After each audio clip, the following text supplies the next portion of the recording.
Mr. Milbert, how has the world economy developed in the last month, in November, and what does the DBIX tell us about it? Well, the DBIX has slightly declined. This is in line with other indicators which are looking at the global economy and the most important countries.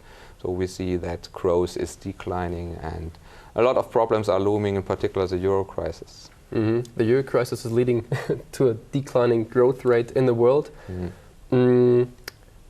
What does it look like for the US? Is it also impacted by the euro crisis? Yes, it is. Many US households, many US companies are looking towards Europe and have fears that we are not able to cope with the crisis in an efficient way. In particular, the banks are very well connected to Europe, and if there's a problem of a large European bank, you have directly effects on the US economy. So there's also an impact. But for the moment, we see relatively positive business cycle indicators in the US. What does they tell us, the indicators for the US economy in November? Well, they tell us that we have a temporary improvement. The unemployment rate has declined.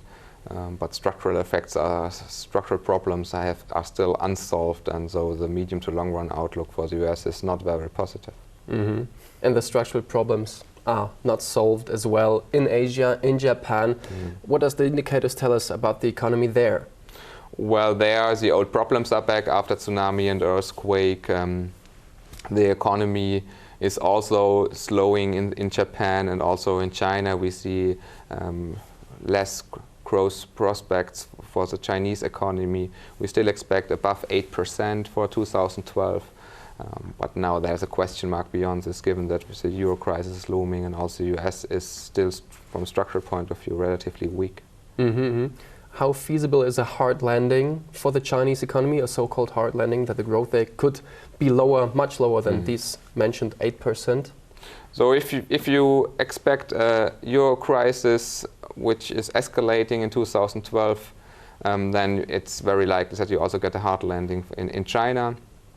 If European politicians are able to find solutions, provide solutions, and if the central banks act in an efficient way, then China should still be able to have around 8% growth rate in 2012. If we look at the business climate index, the IFO business climate index in Germany, it doesn't look like we have a crisis. Yes, if you look at our unemployment rate, it's also fine. If you look at our private consumption levels, it seems fine. But these are indicators which are declining relatively late.